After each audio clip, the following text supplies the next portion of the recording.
ఆంధ్రప్రదేశ్ రవాణా రంగంలో ముఖ్యంగా రైల్వే నెట్వర్క్లో ఈరోజు ఒక కీలక మైలురాయిగా నిలిచింది. రాయలసీమ ప్రాంతాన్ని కోస్తాంధ్రతో మరింత బలంగా అనుసంధానించే దిశగా దక్షిణ మధ్య రైల్వే ఒక కీలక నిర్ణయం తీసుకుంది. గుంతకల్లు నుంచి మార్కాపురం రోడ్ స్టేషన్ వరకు కొత్త ప్యాసింజర్ రైలును ప్రారంభించేందుకు రైల్వే మంత్రిత్వ శాఖ గ్రీన్ సిగ్నల్ ఇచ్చింది. ఈ ప్రాంత ప్రజలు దశాబ్దాలుగా ఎదురుచూస్తున్న ఈ కల ఇప్పుడు నిజమయ్యే దశకు చేరుకుంది. ఈ రైలు కేవలం ఒక రవాణా సౌకర్యంగా మాత్రమే కాకుండా నంద్యాల, గిద్దలూరు, కంబం వంటి పట్టణాల ఆర్థిక ప్రగతికి ఒక వారధిగా నిలవనుంది. దీని ద్వారా ప్రయాణ సమయం తగ్గడమే కాకుండా సామాన్య ప్రజలకు తక్కువ ఖర్చుతో ప్రయాణించే అవకాశం లభించనుంది. దక్షిణ మధ్య రైల్వే వెల్లడించిన వివరాల ప్రకారం ఈ రైలు ప్రతిరోజూ అందుబాటులో ఉంటుంది. గుంతకల్లు నుంచి మార్కాపురం రోడ్డుకు వెళ్లే 5740 నంబర్ రైలు ప్రతిరోజూ సాయంత్రం 5:30 గుంతకల్లులో బయల్దేరుతుంది. మార్గమధ్యంలో రాత్రి 8:30 నంద్యాల చేరుకుని చివరగా రాత్రి 11:30 మార్కాపురం రోడ్ స్టేషన్కు చేరుకుంటుంది. ఈ సమయాలు సాయంత్రం వేళల్లో ప్రయాణించే ఉద్యోగులు, వ్యాపారస్తులకు ఎంతో అనుకూలంగా ఉంటాయి. మార్కాపురం రోడ్ నుంచి గుంతకల్లు వెళ్లే 5740 నంబర్ రైలు తిరుగు ప్రయాణంలో ఉదయం 10:30 మార్కాపురంలో బయల్దేరి సాయంత్రం 4:30 గుంతకల్లుకు చేరుకుంటుంది.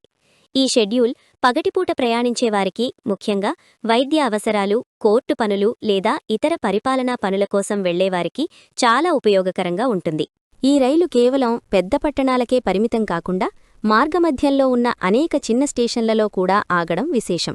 మద్దికెర, పెండేకల్లు, డోన్ జంక్షన్, రంగాపురం, బేతంచెర్ల, పాణ్యం, నంద్యాల, గాజులపల్లి, దిగువమెట్ట, గిద్దలూరు, సోమిదేవిపల్లె, జగ్గంభోట్ల కృష్ణాపురం, కంబం, తర్లుపాడు వంటి స్టేషన్లలో ఈ రైలు ఆగుతుంది. దీనివల్ల గ్రామీణ ప్రాంత ప్రజలకు ప్రధాన పట్టణాలతో నేరుగా అనుసంధానం ఏర్పడనుంది. ఈ స్టేషన్లలో రైలు ఆగడం వల్ల గ్రామాల నుంచి కూరగాయలు, వ్యవసాయ ఉత్పత్తులు, చిన్న తరహా వస్తువులను మార్కెట్లకు తరలించే వ్యాపారులకు రవాణా సమస్యలు తగ్గనున్నాయి. ముఖ్యంగా అతి తక్కువ ఖర్చుతో సరుకులను తరలించే అవకాశం లభించనుంది. ఈ నూతన రైలు సేవ వల్ల విద్యార్థులకు, ఉద్యోగులకు, వ్యాపారులకు అనేక ప్రయోజనాలు కలుగుతాయి.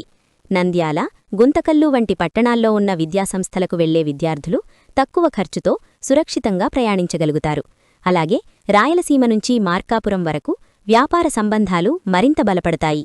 బస్సు ప్రయాణంతో పోలిస్తే రైల్వే ఛార్జీలు తక్కువగా ఉండటం వల్ల సామాన్య ప్రజలకు ఇది ఆర్థికంగా పెద్ద ఊరటనిస్తుంది. నంద్యాల జిల్లా కేంద్రంగా మారిన తర్వాత అక్కడ పెరిగిన ప్రయాణ రద్దీని తగ్గించడంలో కూడా ఈ అదనపు ప్యాసింజర్ రైలు ఎంతో దోహదపడుతుంది. భారతీయ రైల్వే ప్రజల అవసరాలకు అనుగుణంగా నిరంతరం తన సేవలను విస్తరిస్తూనే ఉంది. గుంతకల్లు, మార్కాపురం మధ్య ఈ కొత్త రైలును ప్రవేశపెట్టడమనేది కేవలం ఒక సేవ ప్రారంభం మాత్రమే కాదు, ఆ ప్రాంత అభివృద్ధికి ప్రభుత్వమిస్తున్న ప్రాధాన్యతకు నిదర్శనం. ప్రస్తుతం దక్షిణ మధ్య రైల్వే అధికారులు ఈ రైలు అధికారిక ప్రారంభ తేదీని త్వరలో ప్రకటించనున్నారు. సిగ్నలింగ్, కోచ్ల సర్దుబాటు పనులు చివరి దశలో ఉన్నాయి.